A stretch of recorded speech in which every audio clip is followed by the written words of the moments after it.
Hi, we are live. Thank you for joining. We're really excited to share some nuggets about socially conscious investing today.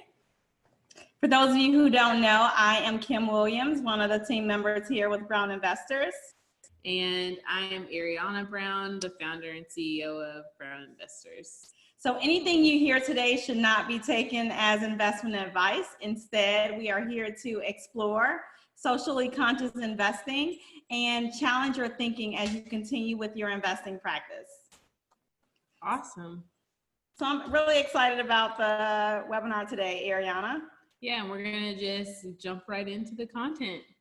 Socially conscious investing. Woohoo. So I guess when you get started thinking about Brown Investors, so sole focus of Brown Investors is to close the financial literacy gap, specifically for Brown and Black communities. So what does it mean for us to change our economic trajectory as a people, as a race? What does it mean for us to sort of ground on the fundamental belief that everyone deserves access to financial literacy and knowledge in a very accessible way? So the reason why we thought of kind of coming up with this particular topic is because it really represents the fiber of who Brown Investors is. So we, by no means are we saying every single investing decision we make is completely driven by necessarily like a set of principles or values. But what we are saying is when we think of companies that we want to invest in, we want companies that we invest in to mirror what we believe in. And so getting really into the root of believing that everyone deserves to sort of determine their own financial trajectory, we want to kind of get into the content. So on today, we're going to talk through how do you invest with your values and without compromising on your financial return. And then how do you look to understand a company? So a company from a financial perspective, but also a company from a value perspective. And then understanding if conscious investing, we're going to ask this fundamental question, is conscious investing a trade-off to making less money, right? So you'll see 4 terms at the bottom of the screen. And with those 4 terms, we're going to use them throughout the entirety of this conversation. And so I want to really get you guys grounded on what those 4 terms are. So I'll explain meaning and moat, and then I'll let my mom jump in and explain management and margin of safety. But meaning is really around like what we were just mentioning before, like the core values of the company, right? So what do they believe in? What are they speaking out about? And that becomes clear as we talk more throughout the agenda. And then the moat is what makes them special? Why do I want to choose them over someone else? What is the secret sauce of the company? So management is really around who's leading the organization, who's leading the company to greatness. So when you think about large companies like Nike or Amazon, who is the top dog in that company? Can you trust them? What type of integrity do they have? Because a management team can possibly make or break a company's long-standing ability.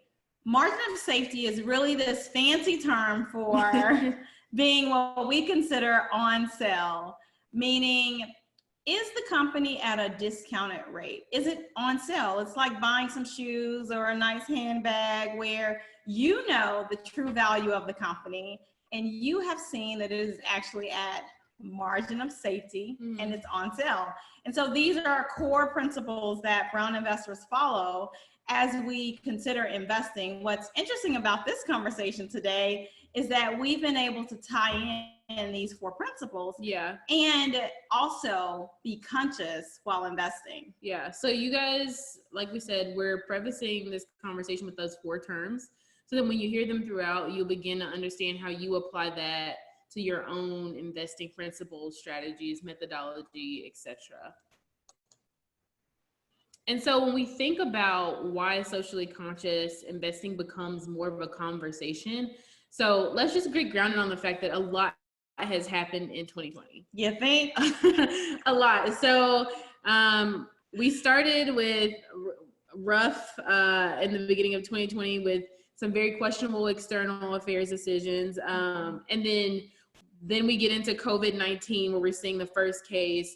Then we're seeing continued police brutality across the United States. We're seeing even broader than that, the Australian bushfires, just things happening all around the world, right? And so all of those things are one, impacting the market. So that's one thing, but they're also impacting our day-to-day lives. They're impacting what does it mean for us to make good buying decisions, not just for our wallets, but for our principles. And so now we've landed here, right? We're in June 2020, soon to be July, praise God.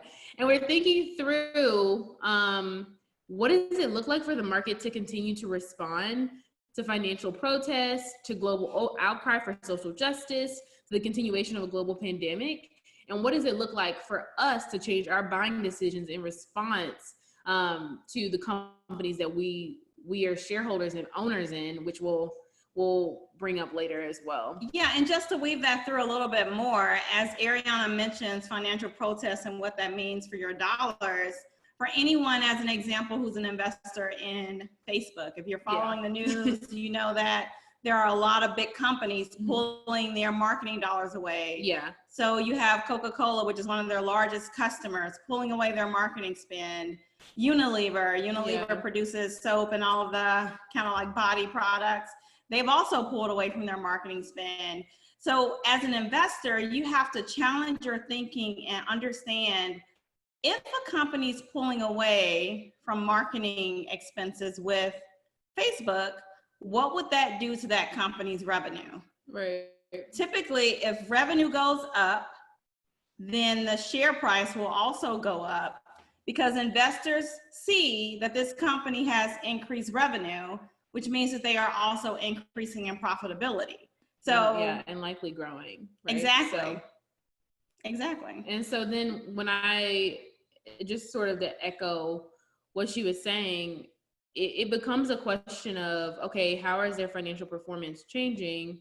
And then how do I continue to change as a result of that? Right. So we'll kind of move on to the next thing. So as my mom mentioned around these companies changing and sort of putting out their own ideas and voices around the Black Lives Matter movement, we also have responded in the way that we invest as individuals, and also for some of our clients that have had requests to make their dollars count.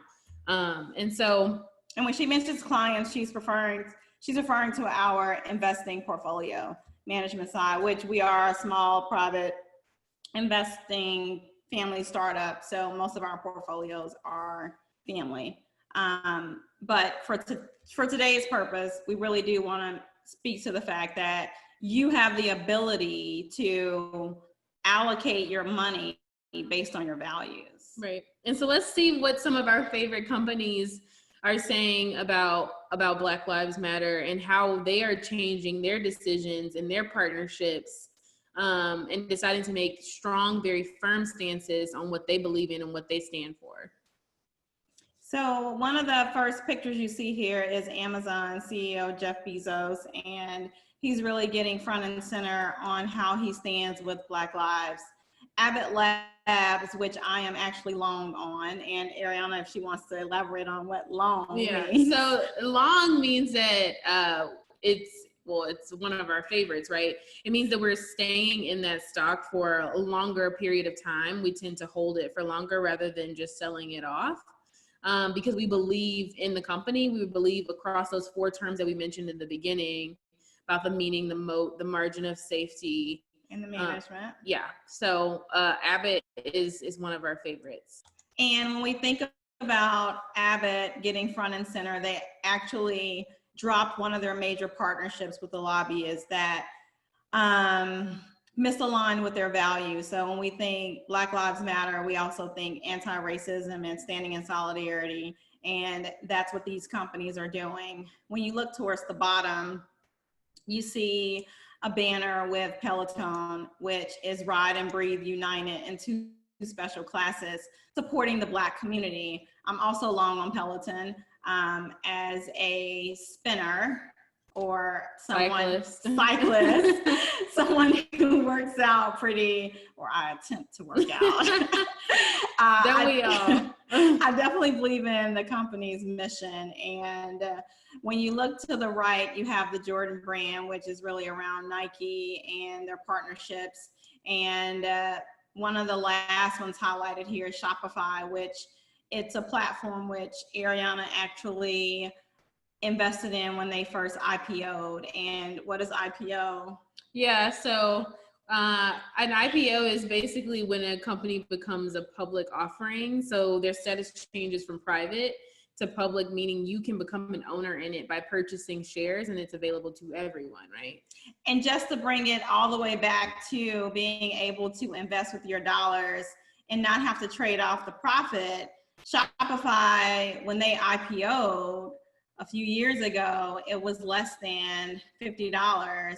Shopify is now almost $1,000. So imagine having even purchased 100 shares and taking that 100 shares times almost $1,000. So what would that be? And so when we mention conscious investing, it's really around challenging your thinking in, if you believe in a company, if you believe in the management team, if that company has some secret sauce, and then if it's at margin of safety, which Ariana snagged a deal when they IPO'd, then you should trust your investing style and follow through with it. Yeah. And so then just really getting into the importance of management and the importance of brand moat. So I'll speak to this first part of the slide. So my mom is long on Peloton, so she probably has more of a perspective here. But in terms of strong management, right, we saw that Peloton not only spoke out with their voice, but they spoke out with their dollars and made a $500K donation to the NAACP Legal Defense Fund, right? So we care that the companies that we are investing in are not just putting words behind what they believe, but they're putting money and financial stake in the issues that we care about. And then the next one is around Nike, and we consider Nike to have a very strong brand moat. Oh yeah, everybody, if you hear Just Do It, I feel like everyone knows what that is. Yes, and that is how you create sustainability, when you have that secret sauce. And Nike currently has a campaign, and it's still featured online, where it's really all around, for once, don't just talk about it, but do it. We should be against racism, and it's not about continuing to make excuses. These are all the things that affect everyone who live in this country. So these are two companies that, Peloton and Nike, two companies that represent conscious investing. Right. And then we move on to Abbott, and we move on to Ulta. So thinking about meaning, I'll let you speak to Abbott.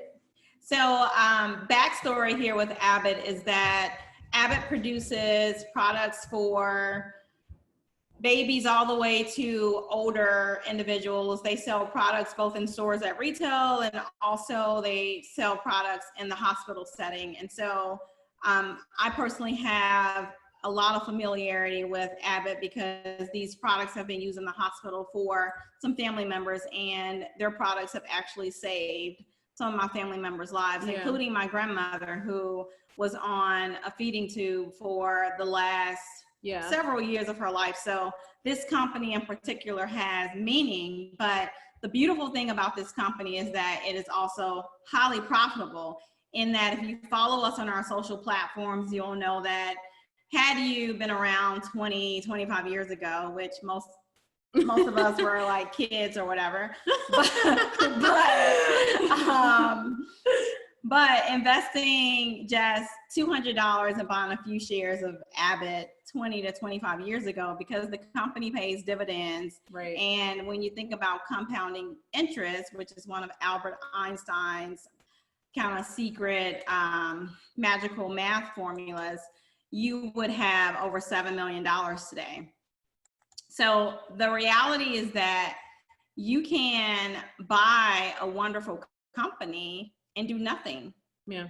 And allow compound interest and dividends to work on your behalf. Right. And so I just to flesh out even more what she's saying, everyone's investing strategy is different.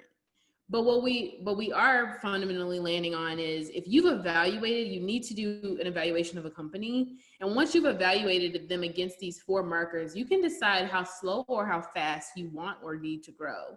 So keeping something like Abbott for the long term, believing that it has across all the 4 M's that we just mentioned, it has the secret sauce, it has the management, it has the meaning, it has the fair market price when we bought it, right? And we say, well, hey, I don't want to touch it. I want to keep it. I believe in Abbott. I believe that I will get my return through my dividends, through my compounded interest. I believe they will continue to grow. I believe that they're a company worth investing in and riding to the bottom for the long term. And then, or you can, on the other hand, decide, hey, love Abbott, but I want to grow really quick. I need to find an IPO. I need to find something exciting and fresh that's really low right now, but I know in the next 2 years is going to take off. And so those types of things and those types of questions are very personal to each of us. But I think just knowing that those 2 types of strategies are available to you opens up a world of possibilities with your portfolio, where you can play around and go long on some things and then decide to go short on others. And the other piece is that for those of you who have been following us since the beginning of the journey, which was earlier this year, is there's so many free resources out there. Seeking Alpha is one that gives you data on the company, gives you financials, but I would say even beyond going to any outside resources, the company's website is your best first option, because there is typically an investor tab that shows you what the company mission is, what the company's earnings were, what new news is going on. And as you continue to grow in your investing style, you'll start to see that certain things may throw the price all the way up, or when COVID happened and Abbott started to produce the COVID testing, stock price started to rise very quickly. And so these are some of the markers that you have to listen in on to understand, okay, well, why did the price drop today? Should I panic?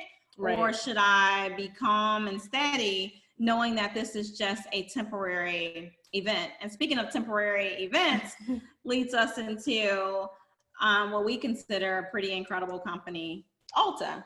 Yeah. And so when we think about Ulta, and this is something that I mentioned in the beginning around, when you invest in a company, you become an owner of that company.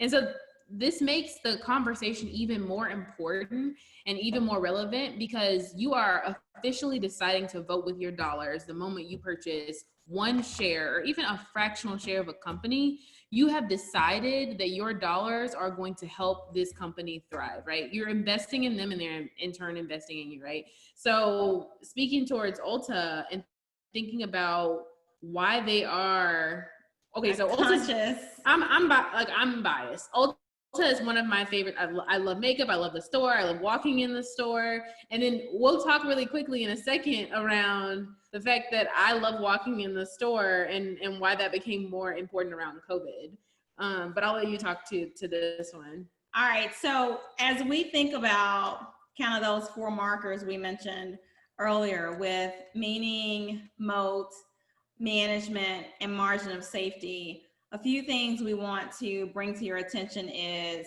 this particular webinar is a special one because it's all about being conscious while investing. Ulta is the largest beauty retailer in the world. And when you think about meaning, Ariana has already mentioned it, this company means something to her. And so why not vote with the company with your dollars for something that means something to you? Yeah. But then when you look at their visuals and their marketing, they speak to not just one race of individuals, they speak to all individuals, all different types.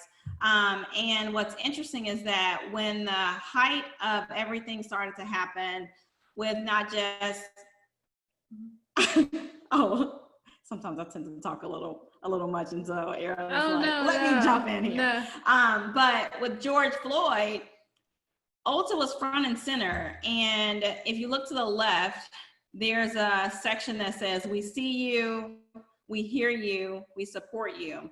That was Ulta's way of being very bold in that we stand unequivocally with Black Lives Matter. Right. We stand in solidarity with you. Yeah. And it's like, what was the company doing before this type of stuff started to happen? So was the company posting different types of people? So different races, different gender identifications, different ethnicities, and they were doing that prior to this. We've been investing in Ulta for a long time, right? I have. She's long. I'm long on Ulta. I'm short. I'm long on Ulta. She's long on Peloton. See, and that's important, right? Because everyone has their own investing strategy, their own investing style. And meaning for her is different than meaning for me, just like it'll be different for meaning from you.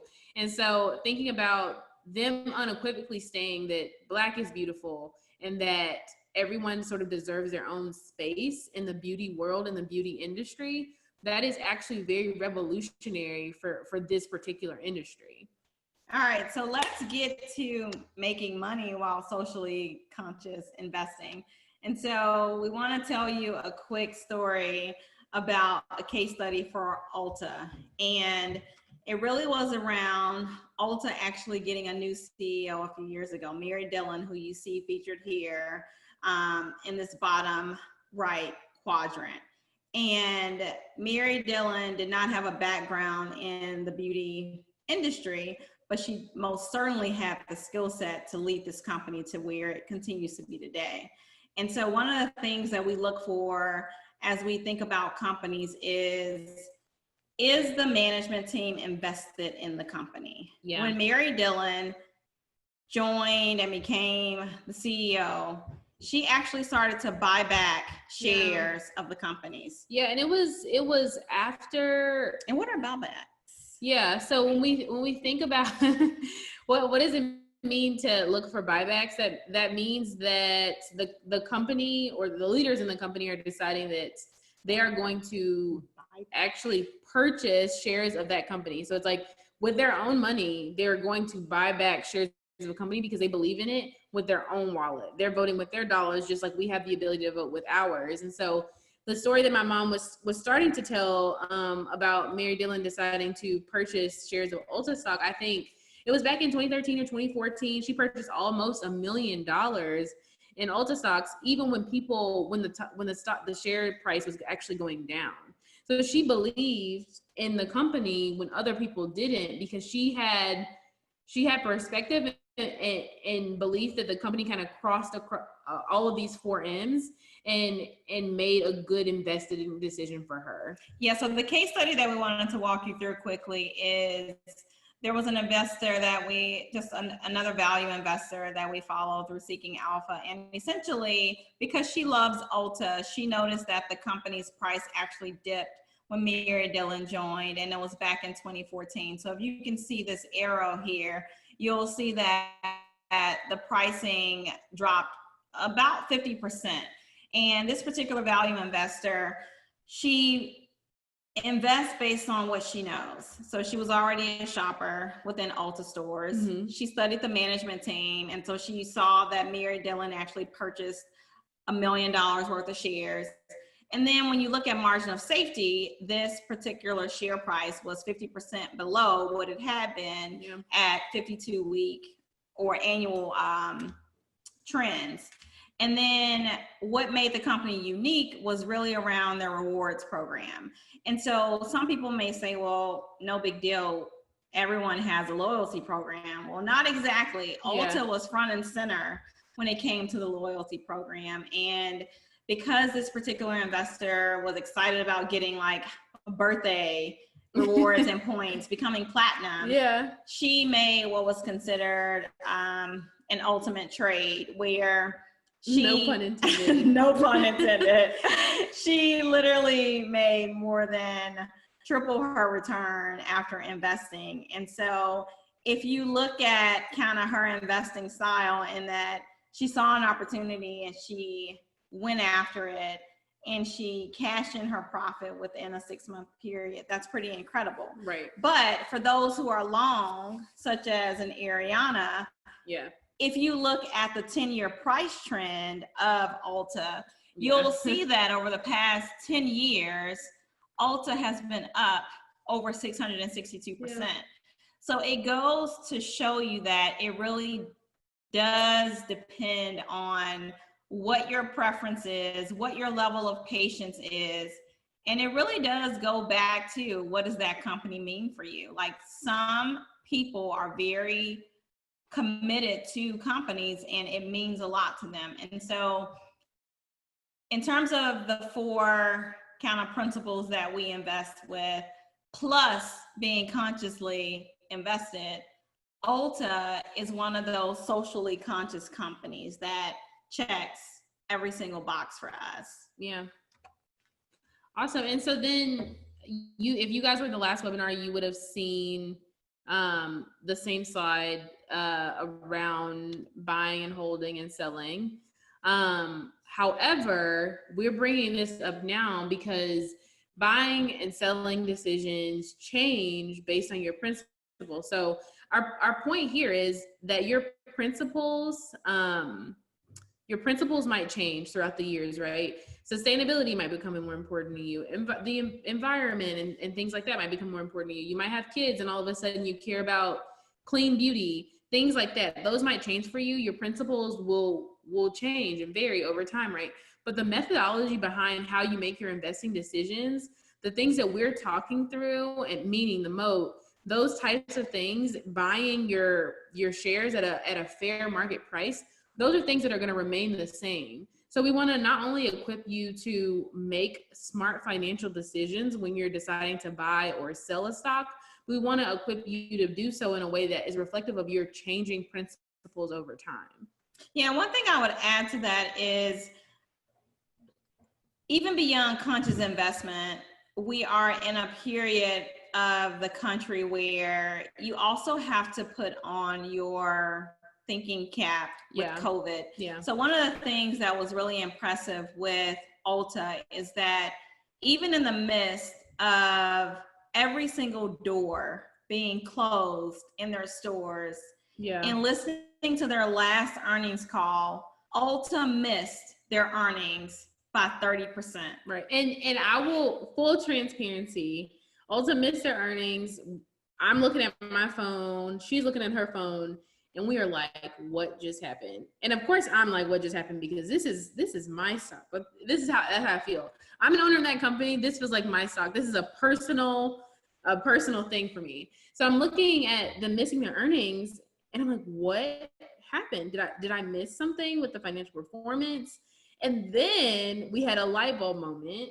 We read through the earnings transcript in a lot of detail. We listened to the call in a lot of detail.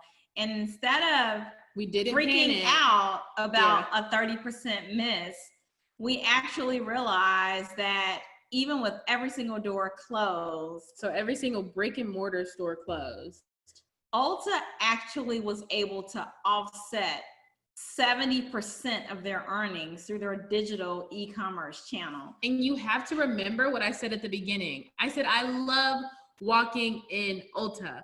Part of their secret sauce is the experience they create in their stores. So for them to, and I mean, it's not the only secret sauce they have, which we can talk about that later.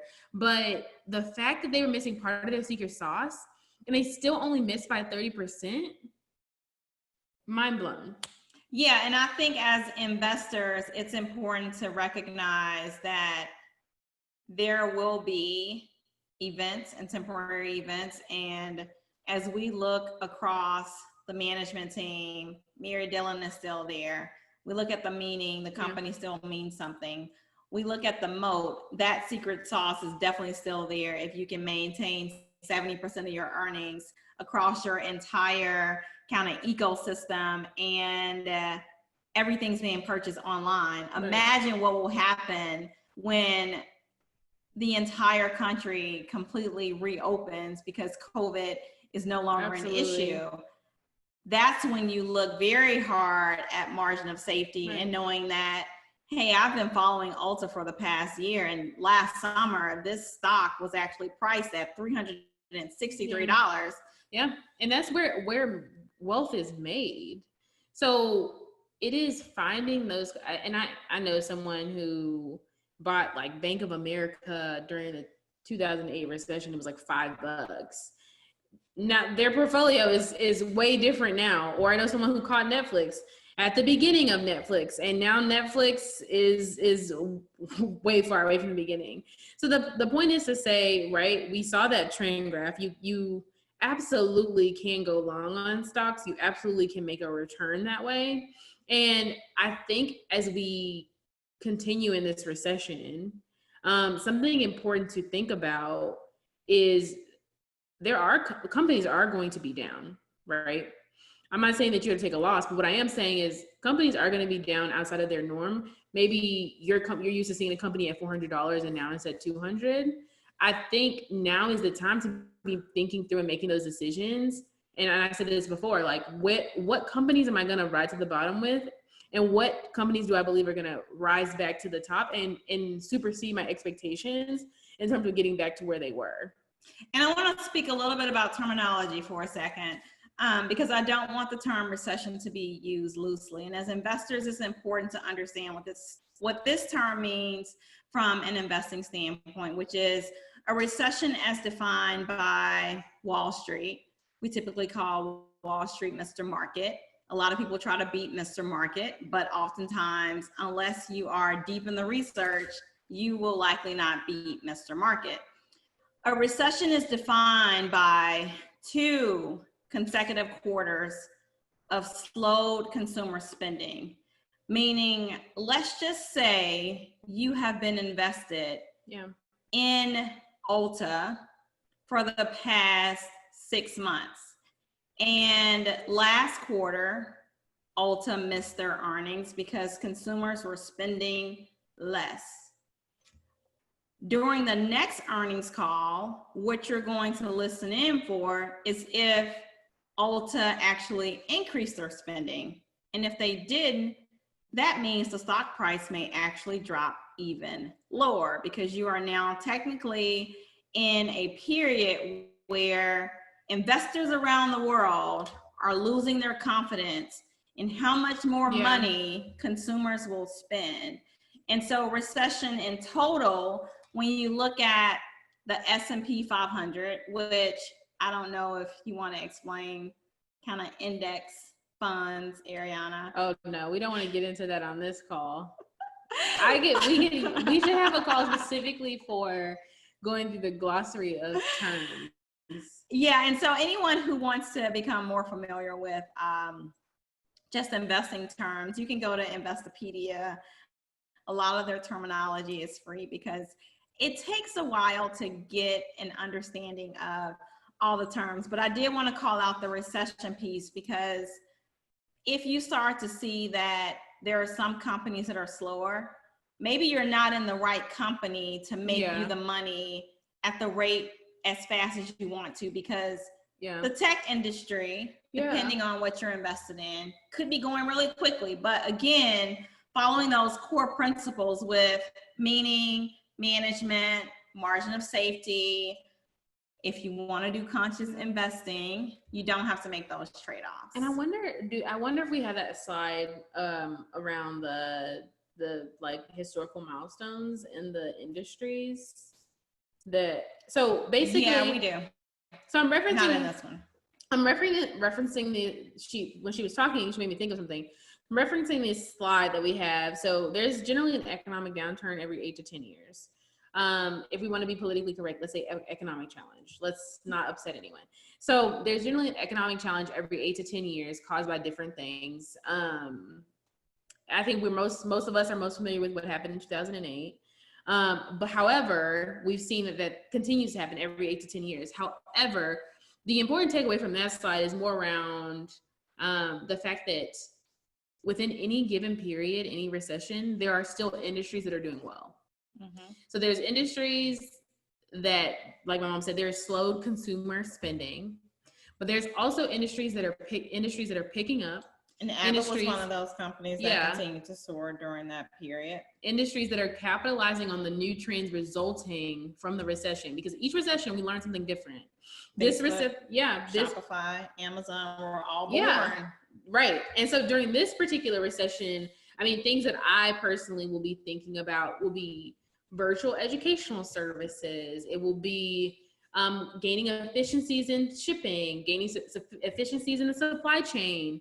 What happens when you have to, mix up your manufacturer? You can no longer source items from China, like those sorts of things. I will also be thinking about technology and digital innovation and RPA, so robotics, processing automation. So how do I get really, really clear on how companies gain efficiencies in their processes? Because what's going to happen over time, unfortunately, is that companies are going to need to be more efficient, likely with less headcount for a smaller period of time, just to make sure they're still operating and functioning without sort of the additional spend. And so things like RPA, I'll be thinking about technology, those sorts of things. And then we'll also, and I think we're a little far away from this, but this is just my initial thought. We'll also probably have to think about how the entertainment industry is going to change. So things like virtual reality, which used to be like a luxury, something that, people were like, oh my gosh, virtual reality, but it wasn't a very common thing, will become more important. It'll probably become household items. So if I can interject, because you've said a lot. Oh yeah. What gives you confidence in Ulta? Yeah. So I think for me, and this is different for everyone. For me, one, Ulta has a very diverse portfolio of products they offer. So, are you going to stop with your skincare? Or? Oh no. So like, even if I were to, and that's the thing. So their diversification really helps them. Because even if I was going to stop with makeup, like a Sephora, I feel like when I think of Sephora, I think of makeup. When I think of Ulta, I think of like a hub for beauty products. So I'm talking skincare, I'm talking hair care, I'm talking my eyebrows, things that for me are never going to go away. So I'm always going to need my skin. No, seriously though. So one of the things that she's talking about is really around the moat of Ulta. They have definitely kind of separated from good to great in that they are a one-stop shop for men and women. They have created an experience where if someone had to choose an Ulta over something else, they would choose Ulta. It's almost like, why do you choose to drink a certain beverage over something else? Why do you choose to wear a certain brand over another brand? Why would you choose a bike like Peloton over anything else? And that's really where you get a little moaty here. We're making up words now, but I mean, so, and then sort of, sorry, just close out the Ulta point. I think this is just really cool, and I'm totally nerding out. But when we think about how companies will change, so, how does Ulta recreate the experience for buyers from their brick and mortar store and put it in the digital space? Like, how do they create an e-commerce experience where I say the digital platform and Ulta is just as good as me walking in their brick and mortar store? How do they give me a chance to try on their products without me physically being there?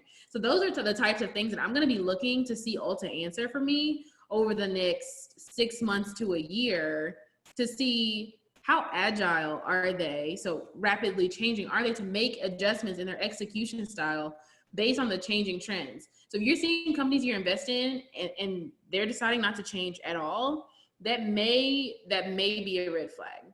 Yep. All right. So we wanted to thank you for taking the time out to join Brown Investors.